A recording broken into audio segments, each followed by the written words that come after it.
Hey guys, and welcome to another episode of recapping the changes made to Kingdom of Flesh today.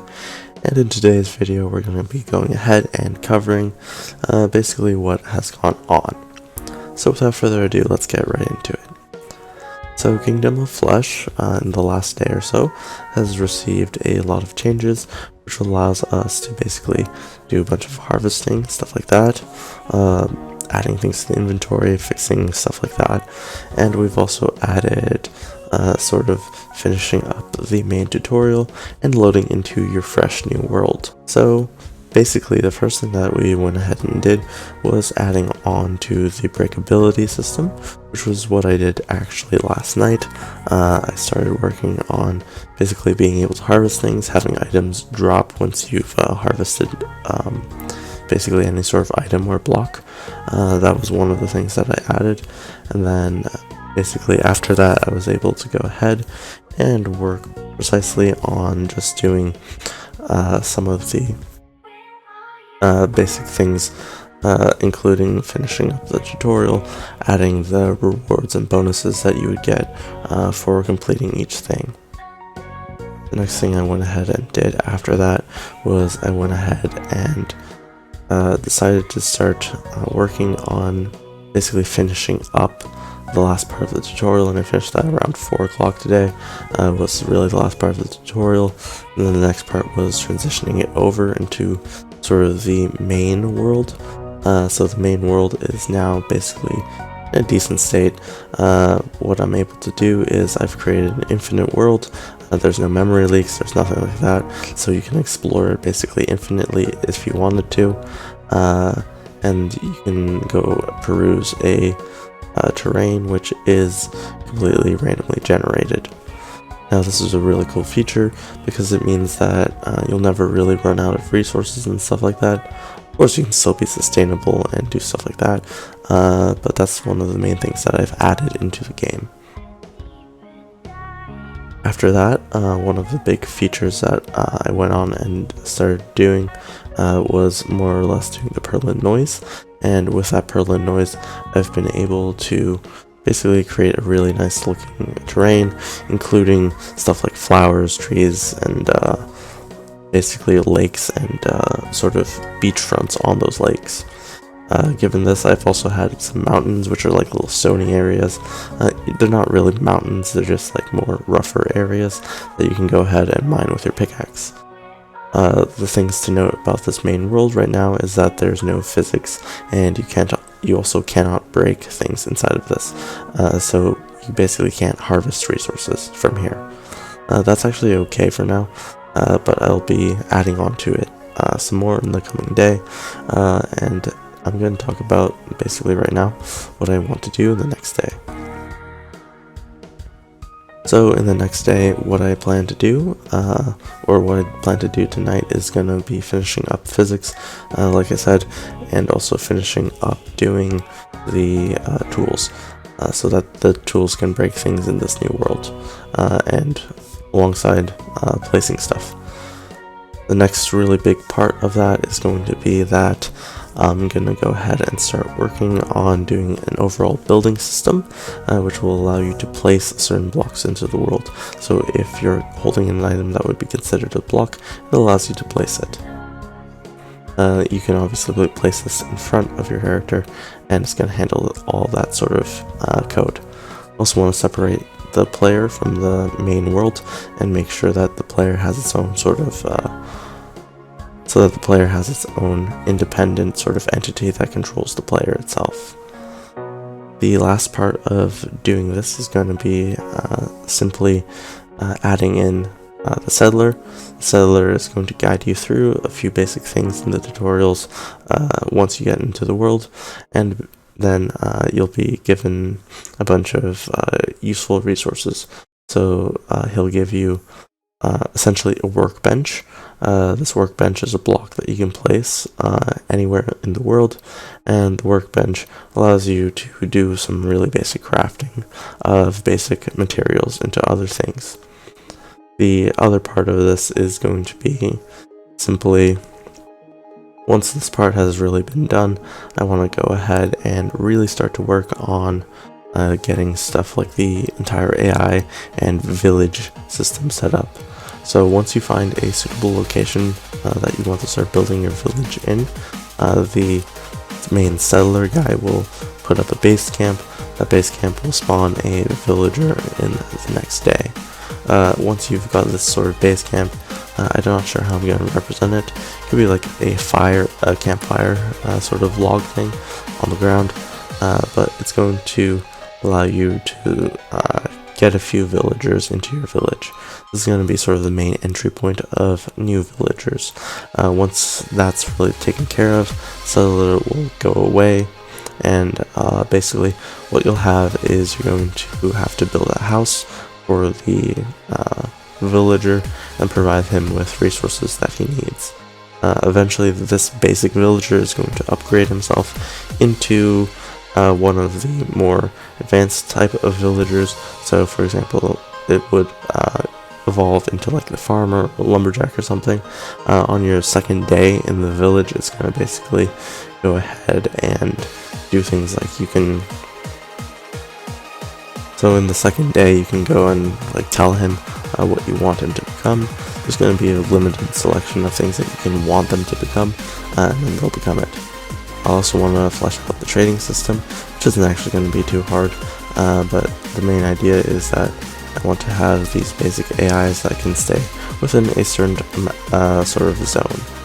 So basically my entire game plan for tomorrow is going to be finishing up some of the details of the world, alongside getting sort of started with the entire village process.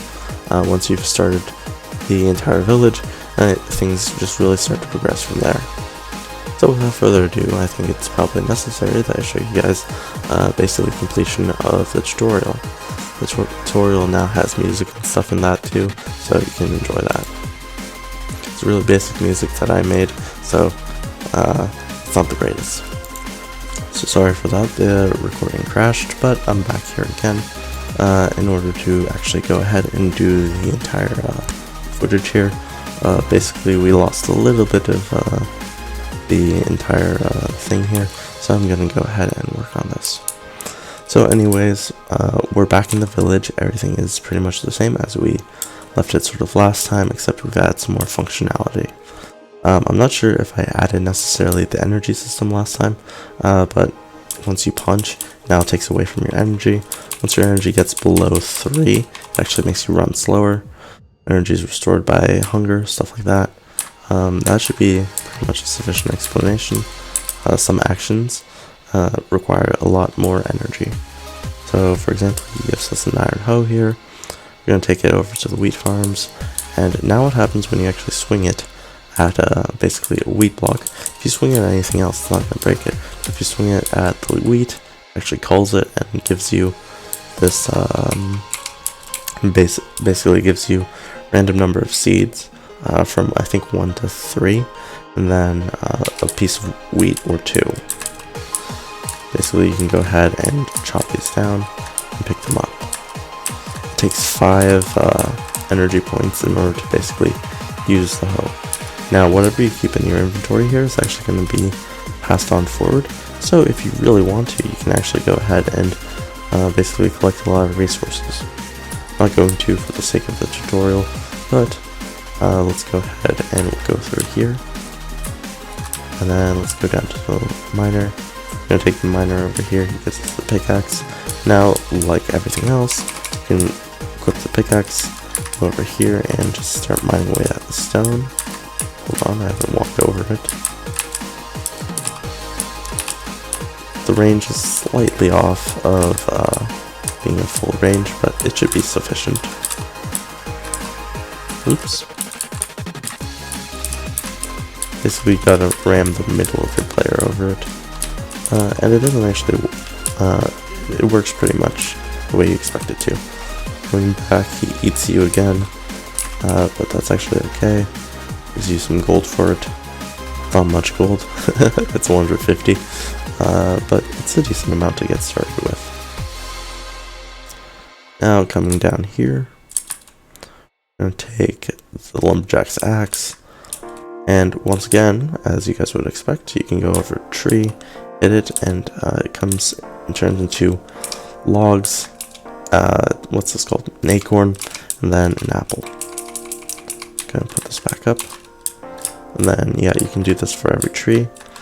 And once again, if you go over an apple and you interact with it, it's gonna fill up your hunger. Same thing goes if you use a piece of bread. So if I use a piece of bread here, it's gonna do that. It also instantly heals you for a certain amount as well, which is useful. So then takes the wood, gives you some more apples, 13 apples to be exact. Let's go up, let's make some room for our sword in our hotbar. And then we get the sword here. It's gonna spawn a bandit up top. And then what you can do is basically you can go combat him. But what I did instead of actually making you kill him is that instead of making you kill him, bandits over here, he'll basically interact with you and tell you not to hurt him. He's gonna basically what he bargains with you is that he's gonna give everything back. He's not gonna bother this village, and then he'll make you immune to raids on your journey for the first 15 days. That's a temporary number. It could change, obviously, depending on the difficulty curve of the game, but I think it's sufficient. Once again, if you go down here and talk to the guard, he's gonna be okay with it, and you can go ahead and take the bounty. Let's go back down here to the settler. What the settler will do is that he's going to basically ask you to pay him 1,000 gold. You don't have that gold, so he eats some of your flesh. Either way, he gets it, and this is the end of the tutorial. What you can do now is press X to continue, and what it's going to do is it spawns you into this world. Now I need to do some spawn checks to make sure that you don't spawn inside of a tree and stuff like that, but otherwise it generates the world around you here. This is all completely randomly generated. It's generated from a seed using Perlin noise. Basically there's a lot of things like that. For example, flower patches can spawn alongside of these trees can spawn around as well. Currently there isn't any physics, so you can walk straight through everything, but basically, like I said, you can be able to take it out. There's a slight memory issue where you lose like 30 bytes or something every time you create a chunk. It's not much, and it's not going to prevent you from exploring the entire world. Anyways, as we go around here, you'll notice that there's oceans and things, or lakes and things. One of the things I want to do is add like swimming, so that like on these larger lakes, that you can, when you're walking in like a deeper area of water, this deeper area of water forces you to swim, and it slows you down, and basically your the amount of energy that you need substantially goes up, and it decreases energy per second. Once you're out of energy, you also begin to drown. That's probably one of my ideas, but let's go ahead and continue walking about the world. And basically you can keep walking infinitely in any direction, and it will just allow you to keep going.